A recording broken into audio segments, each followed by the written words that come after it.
Hi, I'm Shelley Young, owner of the Chopping Block, and today we're going to make beef stock. Stock is the basis for all great soups and sauces, so it's an important lesson to learn, and I'll show you how simple it is today. Keep in mind, beef stock, although simple to prepare, it does take some time, so you want to give yourself a good 6-8 hours to prepare the stock, or at least to be around the house. You don't have to spend that long at the stove. Starting with our stock, we're going to have beef bones, a couple of pounds, 2 or 3 pounds of beef bones. I have roughly chopped carrots, celery, and onion. This is a mirepoix. We mentioned it in our chicken stock video. This is going to add the essential flavors to our stock. But what adds the beautiful brown color to our stock is when we take this and brown it. Beef stock without browning the bones and the vegetables would actually be white. So we want to make sure to brown these beautifully. We're going to put these in the oven at 375 degrees for about an hour.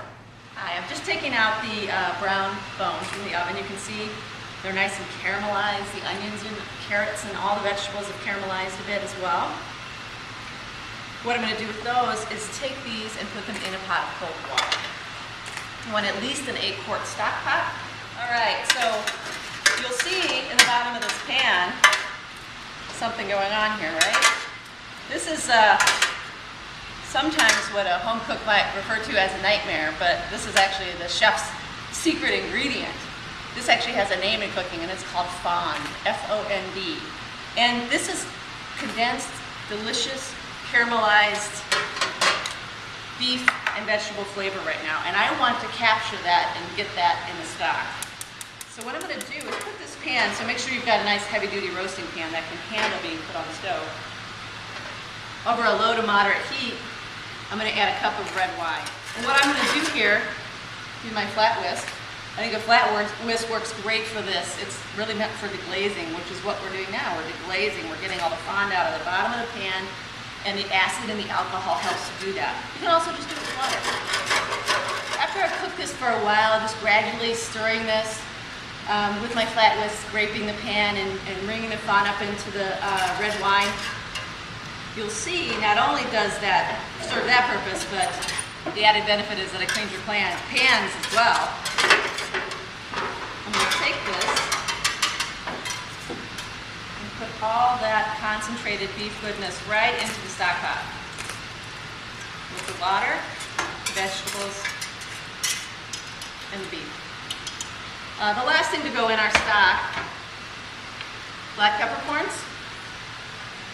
About 10 black peppercorns, about 4 bay leaves. Just give that a toss. Now I'm going to put this on a low heat. You can see a little simmer in there, but you don't want to boil this because what will happen is it creates a cloudy stock.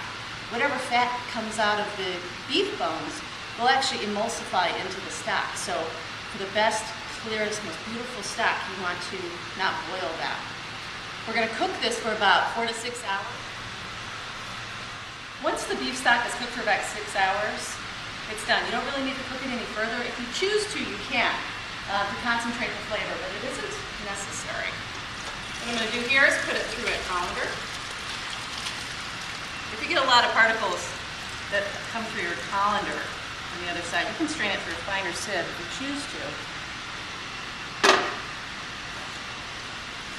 There you go. Now you can see this beautiful, deep, dark, rich brown flavor in the stock. This is what we're looking for. You can take this, refrigerate it, you can freeze it. Also, if you put it in the refrigerator and the fat close to the top, you can remove that if you choose. But that's how you make beef stock.